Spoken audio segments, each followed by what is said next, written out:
નમસ્કાર ખેડૂત મિત્રો, જય જવાન જય કિસાન। હવે આપણી યુટ્યુબ ચેનલમાં સર્વે ખેડૂતોનું સ્વાગત છે। આજે આપણે મહત્વના ચોળીમાં જે પચરંગીઓ આવે છે અથવા જેને યેલો મોઝેક ડિઝીઝ તરીકે પણ ઓળખી શકાય છે એ આપણે વાત કરીએ આજે। તો એ કેનાથી આવે છે અને આપણે પ્રાકૃતિક ખેતી કરતા હોય એ ખેડૂતોને કેવી રીતે નિયંત્રણ કરવું, તેમજ કેમિકલથી ખેતી કરતા હોય તે ખેડૂતોને કેમ નિયંત્રણ કરવું, તેમજ એના આવવાના કારણ શું હોય છે, આવ્યા પછી એનું શું કરવું, કેવા લક્ષણો હોય છે, એ બધી વાત આ વિડીયોમાં આપણે કરવાની છે।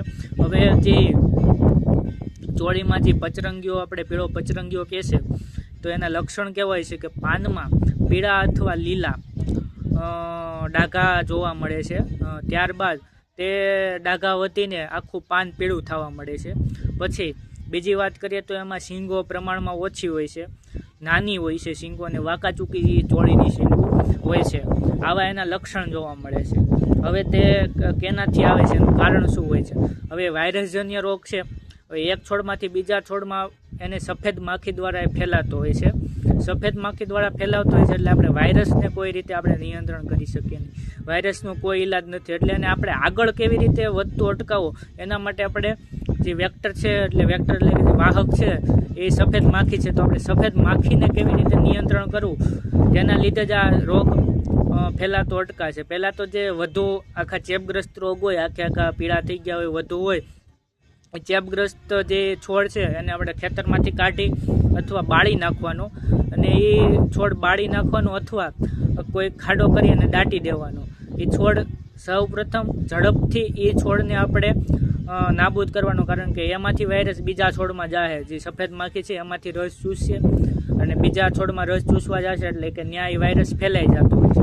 એટલે એ એક જરાક ઝડપથી એટલે ઓછો થવા મળે। ત્યાર પછી આપણે તે સફેદ માખીને એસિટામાપ્રાઇડ અથવા થાયોમિથોક્ઝામ, હવે એસિટામાપ્રાઇડની વાત કરીએ તો એ 20% વાળું SP 20% વાળું આવે છે। 5 થી 10 ગ્રામ એક પંપમાં, 15 લીટરના એક પંપમાં નાખી તેનો છંટકાવ કરવો। ત્યારબાદ થાયોમિથોક્ઝામ 25% વાળું આવે છે, 5 ગ્રામ 15 લીટરમાં નાખી તેનું નિયંત્રણ કરવું જોઈએ।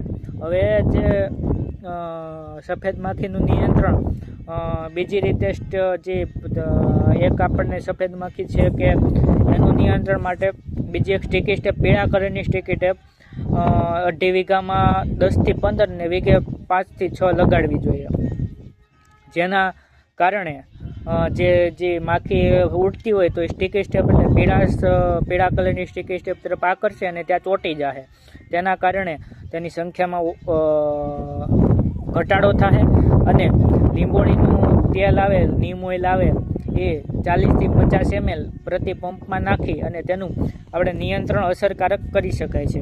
ત્યારબાદ આવ્યા પહેલાં પણ એક હળવો નીમ સ્પ્રે નાખવો એટલે કે બીજી જીવાત ન આવે, આટલું એના જે પગલાં છે એ ભરવા જોઈએ। ત્યારબાદ શેઢા પાળે, કારણ કે તમે દવા છાંટી, હવે શેઢા પાળે જે નીંદણ હોય તે ડાયરેક્ટ સફેદ માખી ઉડીને ત્યાં વહી જાય, ત્યાં બેસે, એટલે શેઢા પાળે નિંદામણનો નાશ કરવો, તેમજ શેઢા પાળે પણ નિંદામણમાં આ થાયોમિથોક્ઝામ અથવા એસિટામાપ્રાઇડ છાંટી દેવી, એના કારણે ત્યાં નિયંત્રણ થશે અને તેના કારણે આપણે આપણા ખેતરમાં આવવાના કારણ ઓછા થશે। હવે આપણે જે છે એ સફેદ માખી ન આવે એના કારણે સફેદ માખીનું નિયંત્રણ જ આ રોગમાં મુખ્ય ભાગ ભજવશે। એટલે કે તમારે છેડા પાળે નીંદણ નહીં થવા દેવાનું અને ત્યાં દવા છાંટવાની, આ બે દવા છાંટવાની, અને સફેદ માખીની પોપ્યુલેશન કેમ અટકે તે, અને જે ચેપીગ્રસ્ત રોગ છોડ હોય, ચેપગ્રસ્ત જે હોય જેમાં પીળા થઈ ગયા હોય એને કાઢી અને દાટી દેવા અથવા સળગાવી દેવા, જેના કારણે એ રોગ બીજે ન ફેલાય। આટલું કરવાથી આ આપણને જે રોગ છે પીળો પચરંગીઓ ચોળીમાં એ નિયંત્રણ થશે। આટલું કરવું। ફરી મળીશું આપણે આગલા વિડીયોમાં નવી માહિતી સાથે। ત્યાં સુધી જે ચેનલને સબસ્ક્રાઈબ ન કર્યું એ સબસ્ક્રાઈબ કરી દો અને બીજાને શેર કરી દો, જેના કારણે જેણે ચોળી વાવી હોય એને પણ આ માહિતી કામ લાગે। અસ્તુ, જય જવાન જય કિસાન।